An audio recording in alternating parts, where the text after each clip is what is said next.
Eagle fans, and welcome back to the Weatherford Christian Eagle Coaches Show. Karson Robinson, Coach Chris Softley here with you for another week. And Coach, first week that we've had to talk about a tough one on the road. You go to Weatherford Christian, and Weatherford Christian starts out fast, Lubbock Christian doesn't, and that kind of was the key to the night on Friday night last week.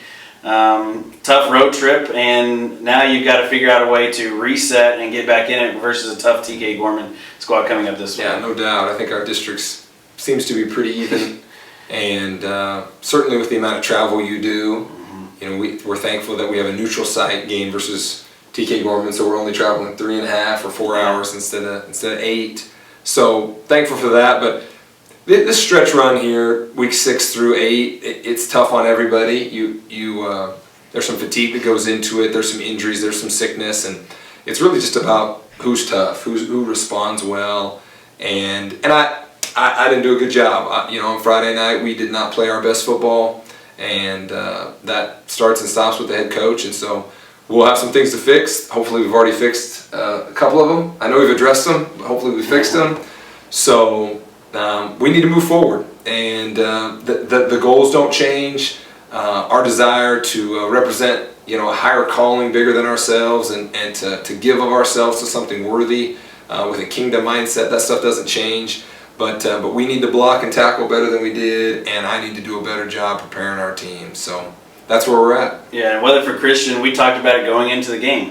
One of the top teams in the state, and now they are looking like the top team in the state in this division. And the top of this district, you've said it, top to bottom really though, the district is pretty tough.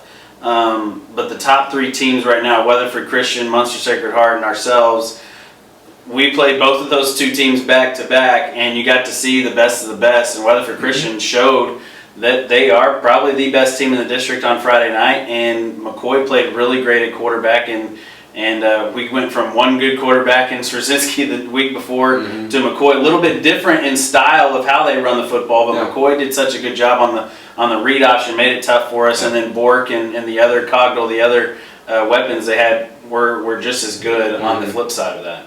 Yeah, they played really hard, and that hats off to them. They came out tons of emotion.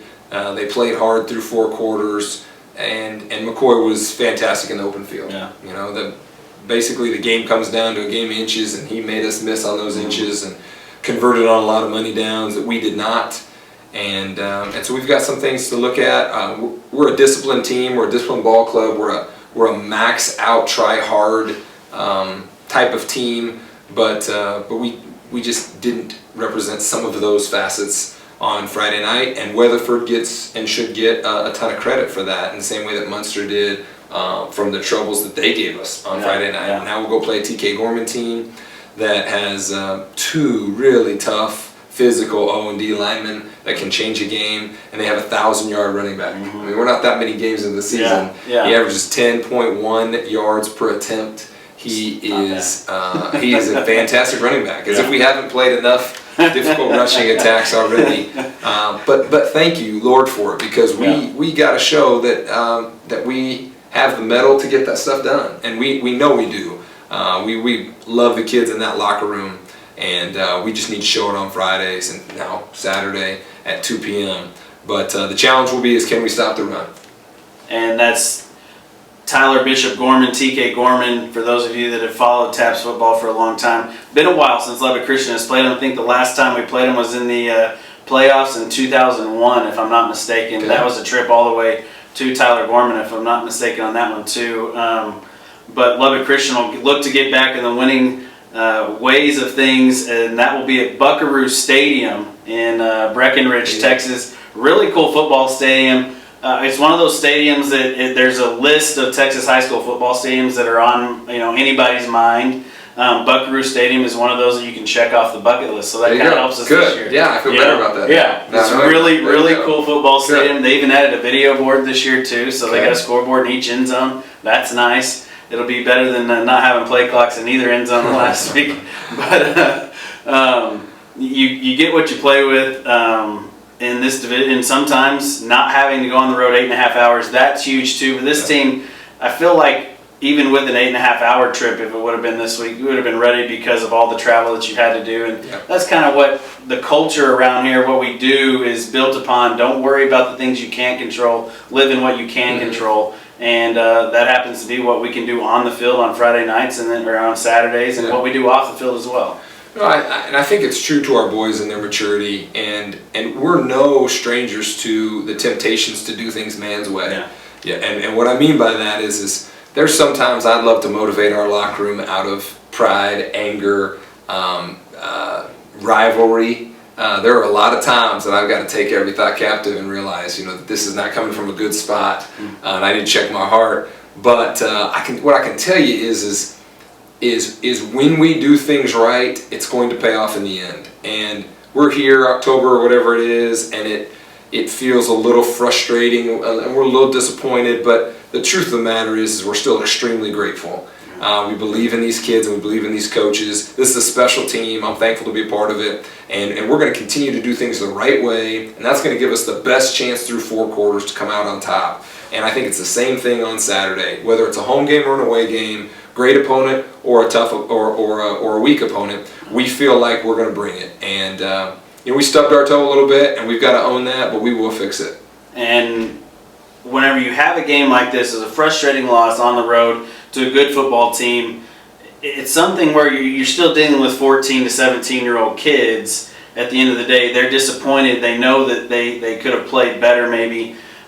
On a week where it's a longer week, you get one more extra practice in. Does that help you in any way, having that extra practice in a week like this where you play on a Saturday instead of a Friday night? I think it's the same thing you just said. Is for us, it's control whatever you can control. So it doesn't matter if it was a 3-day week or a 5-day week. I think our kids would respond well.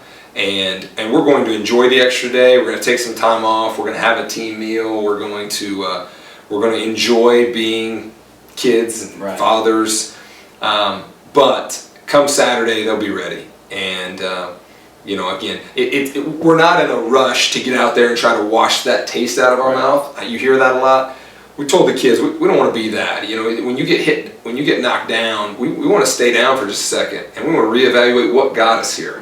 What was it that put us on the map, and how can we respond in a proper manner so we don't do that again? And so I like where we're at. Today's a big day. We've got to have a great practice on this Thursday, and I think we will. Big practice today as well. And field looks good, but I guess we'll use the practice field. That's right. We'll use the practice Keep field. it healthy. Hopefully we're going to be playing on this field for a long time this fall. So hopefully we want to keep it green as long as possible. The Lubbock Christian will travel to Breckenridge, Texas on Saturday at 2 p.m. for the kickoff at Buckaroo Stadium. We'll have it for you on the Eagle Sports Network right here. Volleyball as well tomorrow night here at home versus Covenant Classical. There we go. Covenant Classical, JV Gold at 5, and varsity will follow right after that here on the Eagle Sports Network. And then volleyball will also be at home on Saturday as well at noon. You can catch that on the NFHS Network. Myself and Dustin Simmons will be traveling to Breckenridge for the football game, but we'll have NFHS going for you for the volleyball game as well on Friday, Saturday, as they will host Fort Worth Temple to try and stay undefeated, go 11-0 and 12-0 in district play. And then basically the district championship match comes up a week from tomorrow at Denton Calvary, and should be a big road test for Nina Watts and her club to win a district title here in their first year of TAPS 1-3A in 2022. So volleyball's looking good. Football looks to get back on the winning streak this weekend at Breckenridge. We'll have that for you here on Eagle Sports Network. Coach, good luck. Thank you. Let's take the extra day, have some more rest, and go get them on Saturday. You got it. Will do. Go Eagles.